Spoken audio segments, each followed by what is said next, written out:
After analyzing over 1,000 profiles across every major dating app, I discovered something interesting, and that is 83% of professional men are using the wrong combination of dating apps for their specific situation. The most successful professional men aren't just using one app, they're strategically combining two platforms based on their specific goals. And what's really interesting is how different apps perform for different types of professionals. So with that being said, in this video, I'm gonna break down the exact user base of each major dating app platform in 2025, which apps are best for your specific situation, and the proven two-app strategy that is working for professional men like you. And most importantly, how to avoid wasting your time on the wrong platforms. But before we dive into each app, you need to understand which category of professional that you fall into, because this will completely change which app will work best for you. So first we have category 1. This is the relationship-focused professional. You're establishing your career and you're looking for a long-term partner with similar values. You prefer to meet somebody who's educated and potentially career-oriented. Now in category 2, we have the busy executive. You're limited on time for dating and you want high-quality matches without the endless swiping, and you're willing to pay for efficiency. Now last but not least, we have category 3.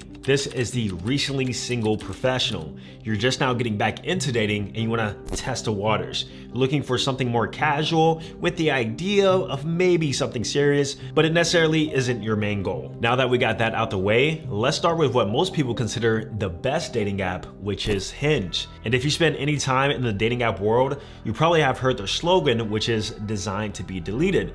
But is it actually the right app for you? Let's go ahead and break this down, who Hinge is perfect for. Now, like I said, I'm gonna spit out some raw facts here. So let's talk about Hinge's core user base up first. So if you don't know, the primary age range is 25 to 35 in terms of the people who use Hinge. The education level is about 75% college educated, and Hinge is most active in the major metro areas. Now, when it comes to the relationship focus, Hinge tends to be medium to long term. So it's not the best for casual dating or any short-term flings. Most women who join Hinge usually want a relationship. So this means if you're a professional in category 1, the relationship focus, or category 2, the busy executive, Hinge definitely deserves your attention. But now let's take a look at the full picture. And of course, we got to talk about the pros. So the first pro, without a doubt, is that Hinge has the highest percentage of professional and attractive women of any mainstream dating app. And this is simply due to the positive branding of the app. Women will say that they don't necessarily use Tinder, however, they definitely use Hinge. Also, there is more detailed profiles allowing for better screening, and it's really strong in major cities. Now, some cons of Hinge is, up first, is limited daily likes of the free version. It can also be a little slow pace if you are looking for that casual dating.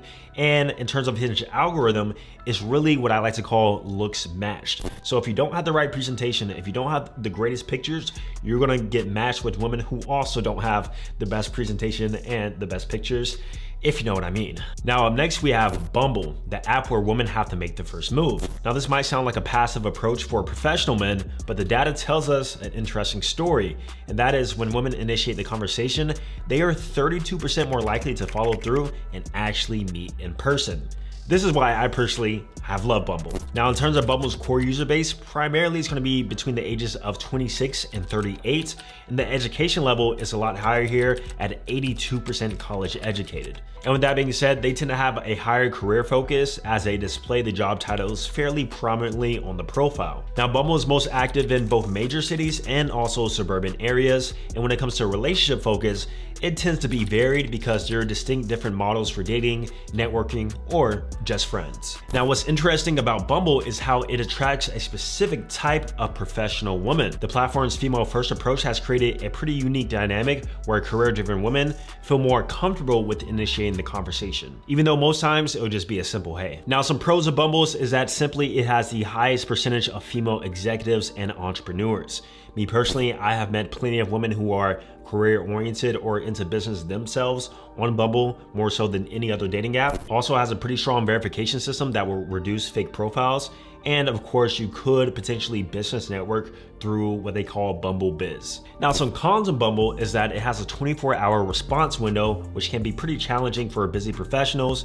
And of course, women most times must message first, and the match will expire if they don't. So if the woman really isn't active on the platform in itself, you will actually end up missing out on a lot of matches. So if you're a category 2 professional, busy executive, Bumble's efficiency can be a game changer for you. Now let's talk about a dating app that everybody has heard of, and that is Tinder. Now, unsurprisingly, Tinder's primary age range tends to be on the low end at ages 18 going up to 35, which is the widest range of any app. Also, the education level is pretty mixed, with 40% being college educated. And of course, it's most active in virtually everywhere. And that's because Tinder has the largest user base globally. Now, the stereotypes are a little bit true because the relationship focus on Tinder is primarily casual, and Tinder is trying to make it more relationship-like. However, most people get on Tinder to have short-term relationships, or they're at least open to the idea of a short-term relationship. Now, some pros of Tinder is, first off, like I said, it has the largest active user base of any dating app ever.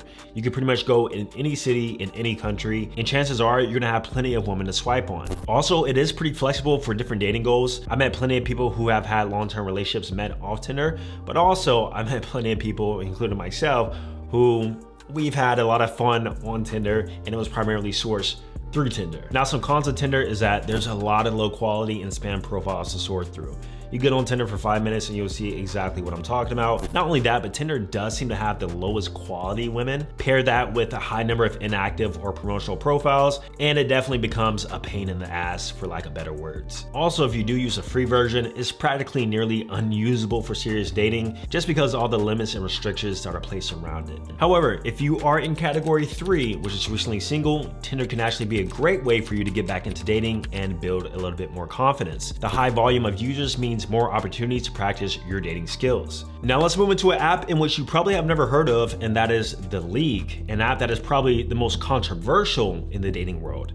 And it markets itself as an elite dating app, and it requires an application process to join. And they even claim that they only accept 20 to 30% of applicants. Now, when it comes to The League's core user base, the primary age range is anywhere from 28 to 40. However, the education level is off the charts, with over 90% having some form of degree. Now, The League is really only active in top tier cities only. Think of Chicago, Miami, LA, New York. And when it comes to the relationship focus, it's definitely geared towards long-term and even marriage. Now, some pros of The League is that it has the highest concentration of high-achieving professionals. And so if you really want a career-oriented woman or somebody who matches that sort of vibe for you, The League is definitely where you go. Also, similar to another dating app called Raya, they have really strong privacy features for public figures. Now, some cons of The League is that, for one, it is super expensive at over $200 per month for the premium, which is the most expensive out of any dating app. And also, there might be a long wait list depending on what city that you're in. And since this is more of a niche dating app, these dating apps tend to have a very limited user pool, and you might be matching with people who are 60, 70, 80 miles away. However, if you're in category 2, which is the busy executive, and you want maximum efficiency and don't mind the price tag, then this is definitely for you. Now let's talk about our last dating app, and this is Coffee Meets Bagel. You probably have heard of this one, but it has quietly become one of the most interesting options, especially for professional men who want more quality over quantity. Now, the core user base of Coffee Meets Bagel is around 25 to 34 years old. Education level is around 87% college educated, and is most active in urban and suburban areas. Now, if we're talking about career focus, this tends to lean more towards professionals and corporate professionals, with a focus on serious dating, not necessarily casual encounters. Now, what makes Coffee Meets Bagel unique is their slow dating approach. Instead of endless swiping, you receive a curated selection of profiles each day at noon. Now, some pros of this app is that, for one, it has the highest response rate of any dating app. Also, it's pretty time efficient given that you only have to check it one time per day. Also, if you are Asian or if you're into Asian women, this has a really strong Asian user base. Now, some cons is that it does have limited daily matches, and for that, it can feel a lot slower and it's a little bit less spontaneous than other apps. However, if you're a professional in category 1 and you're more relationship focused and you value more quality matches and you don't want dating apps to consume your day, then this app will be perfect for you. However, if you're in category 3, which is recently single, you might find that the pace is a little too slow. Now that we've broken down each app, let's compare them directly and figure out which one is actually right for your specific situation. So if you're in category 1, which is the relationship focused professional, the best option is definitely Hinge, with the runner-up being Coffee Meets Bagel. These platforms have the highest concentration of relationship-minded professionals and the best profile verification systems. Now, if you're in category 2, which is the busy executive, the best option will be The League, with the runner-up being Bumble. These apps offer really high efficiency to quality ratio. Now, while The League is expensive, it saves a lot of significant time through the pre-screening,